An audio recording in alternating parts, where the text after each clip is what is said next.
Good morning and welcome to the little apartment on the prairie. If I look or sound a little rough this morning, that's because I am sick. I think I've got the flu. I actually went and got a COVID test yesterday. Have you had one of those tests? Okay, they stick that swab. It's way up there. Yeah, so that's fun. And I had to drive an hour to Lincoln to get it. Which is fun when you're so sick that you can hardly stand up, right? And halfway there, I started getting really nauseous and I had to pull over to throw up. And so, yeah, it was a fun trip, but I don't have COVID. So I think I've got the flu because it started on Thursday. I felt fine all day on Thursday till about 3:30 in the afternoon. And then I started feeling a little bit chilled and achy. And by 5 o'clock, I had a temp of 101.5. And my whole body hurt, my head hurt, my nose was running like a faucet. Now it's Saturday, and at the moment I'm hot and sweaty, but I keep getting 1 minute I'm hot and sweaty, and the next minute I'm freezing. I know, you're trying to help, Whiskers. You're not that much help, little girl.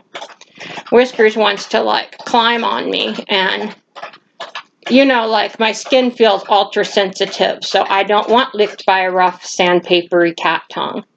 Anyway, what I wanted to talk about is how important it is to be prepared for illness, especially if you live alone. Because I live alone. And I have a neighbor across the hall who normally, if I needed something from the store, or if I was too sick to take Isaac out, he would help me with, certain small things like that. But he just had a shoulder replacement surgery. So I was supposed to be helping him while he recovered from his surgery. So I'm pretty much on my own. And especially until I got the results. I got the results of my COVID test this morning, so it only took about 24 hours to get the results back, which was good because they told me it would be 72 hours. So until I got the results back, I didn't want to go anywhere or be around any people for sure. I don't want to give people the flu either, but I sure didn't want to risk. If you think you might have COVID, you shouldn't be around people. So you've got to stay home. Plus, I didn't feel well enough to go to the store and stock up on, over-the-counter remedies anyway. But lucky for me, I've got a whole pharmacy. So this morning I started having diarrhea. Oh, I've got diarrhea medicine. I've got nausea medicine. Motion sickness meds, if you didn't know, work pretty well for nausea. It depends on what's causing the nausea, but that's an over-the-counter remedy that's not too expensive that will help sometimes with nausea. I've got Propel or Gatorade, those kind of drinks. I've got Pedialyte, which is that stuff that's meant for kids when they have an upset stomach or diarrhea so they don't get dehydrated. Can use it for adults too. It's a good thing to have in your medicine cabinet. I've got cold and flu medicine. I've been taking Tylenol when I need to. There's some benefit to letting your body have a fever. It's your body's way of fighting off an illness. So if you're not too miserable with a low-grade fever, it can be better to just let your body have a fever. But when it's keeping me awake all night, and, Thursday night, I was just freezing. I was laying under all these blankets, and I think it was 74 degrees or 75 degrees in my house. And I was under so many blankets, and the blankets were hurting my skin because I felt so sore everywhere, but I was freezing.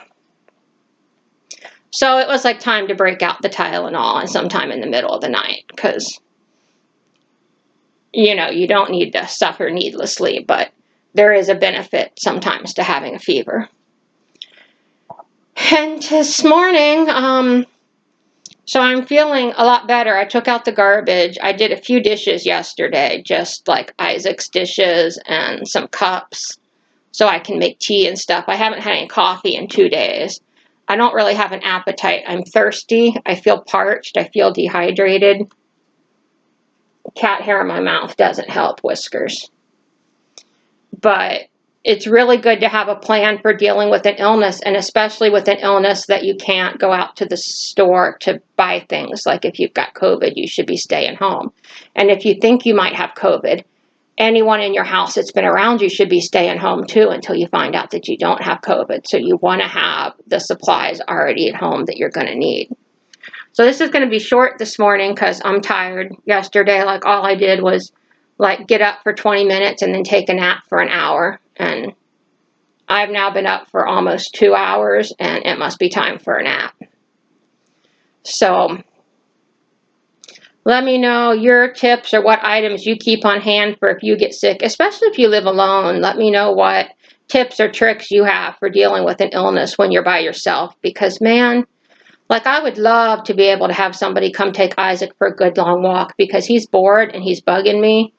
And I get exhausted just walking down the stairs to take him out to pee. Like I had to sit down on the bench outside my front door and rest for a minute before I came back up the stairs.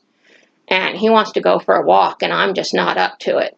But anyway, I don't know that there's any magic tricks for dealing with that. But let me know what tricks you have for dealing with being sick when you live alone. I hope you're feeling much better than I am, and I hope I am feeling much better when I see you again.